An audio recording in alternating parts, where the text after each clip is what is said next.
ಭೀಮ್ ಜೈ ಮಾದಿಗ. ಸುಮಾರು 3 ದಶಕದ ನಂತರ ಈ ಕೊನೆಯ ಹಂತ 12/3/2026 ಕೊನೆಯ ನಿರ್ಧಾರ, ಕೊನೆಯ ಹಂತ, ಮಾದಿಗರ ಕೊನೆಯ ಉಸಿರು ಅಂತೇಳಿ ಒಂದು ನಿರ್ಧಾರ ಮಾಡ್ಕೊಂಡು ಬಂದಿದ್ವಿ. ಈ ಒಂದು ಕರ್ನಾಟಕ ಕಾಂಗ್ರೆಸ್ ಪಕ್ಷ ನಮಗೆ ಇವತ್ತಿನ ದಿನ 6ನೇ ತಾರೀಕು 3ನೇ ತಿಂಗಳ 2026 ಸದನದಲ್ಲಿ ನಮಗೆ ಈಗಾಗಲೇ ಮಾದಿಗರಿಗೆ ಒಳ ಮೀಸಲಾತಿ ಕೊಟ್ಟೇ ಕೊಡ್ತೀವಿ ಅಂತೇಳಿ ಸಿದ್ದರಾಮಯ್ಯವರು, ಸನ್ಮಾನ್ಯ ಶ್ರೀ ಮುಖ್ಯಮಂತ್ರಿ ಆದ ಸಿದ್ದರಾಮಯ್ಯವರು ಹೇಳಿ ಒಪ್ಪಿಸಿದರು. ಯಾರೋ ನಮ್ಮ ನಾಯಕರಾದಂಥ ಸನ್ಮಾನ್ಯ ಶ್ರೀ ಮುನಿಯಪ್ಪ ಸಚಿವರು ಮತ್ತು ಸನ್ಮಾನ್ಯ ಶ್ರೀ RB ತಿಮ್ಮಾಪುರ ಸಾಹೇಬರಿಗೆ ಹೇಳಿದರು.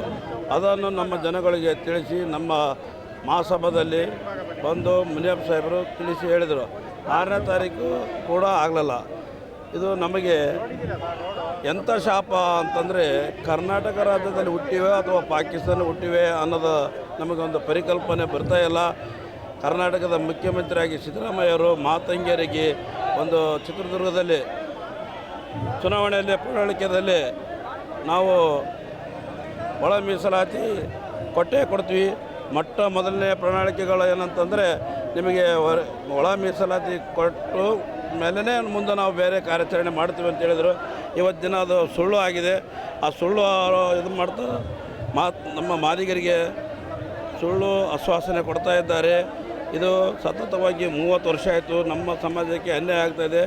ಸಂವಿಧಾನಾತ್ಮಕವಾಗಿ ಬಾಬಾ ಸಾಹೇಬ್ ಅಂಬೇಡ್ಕರ್ ಅವರ ಸಂವಿಧಾನಾತ್ಮಕವಾಗಿ ಸಮಬಾಳು ಸಮಪಾಲು ಕೊಡಿ ಅಂತ ಕೇಳ್ತಾ ಇದ್ದೇವೆ. ಅವ್ರ ಮನೆ ಪಾಲು ಕೊಡ್ತಾಯಿಲ್ಲ, ಅವ್ರ ಮನೆ ಆಸ್ತಿ ಕೊಡ್ತಾಯಿಲ್ಲ.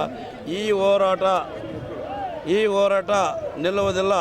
ಈ ಹೋರಾಟ ಮುಖ್ಯಮಂತ್ರಿ ಬರುವವರೆಗೆ ಆದ್ರೆ ಈ ಹೋರಾಟ ನಿಲ್ಲುವುದಿಲ್ಲ.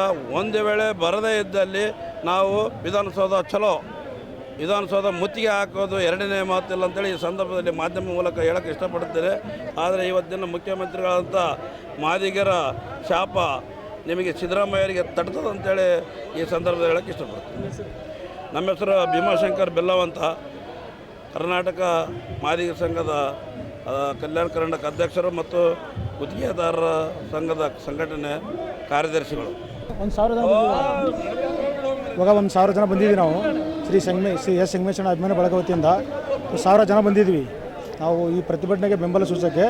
ಮತ್ತು ಮೊನ್ನೆನೂ ಹೇಳಿದ್ವಿ. ಅದರಂತೆ ನಾವು ಇವತ್ತು 1,500 ಜನ ಬಂದಿದ್ದೀವಿ. ಎಲ್ಲ ಈ ಹೋರಾಟಕ್ಕೆ, ಬೃಹತ್ ಮಾದಿಗ ಒಳ ಮೀಸಲಾತಿ ಹೋರಾಟಕ್ಕೆ ನಮ್ಮ ಕಡೆಯಿಂದ ಸಂಪೂರ್ಣವಾದ ಬೆಂಬಲ ಇರುತ್ತೆ. ಓಕೆನಾ? ಸುನಿಲ್ ಕಲ್ಬಂಡಿ ಅಂತೇಳಿ.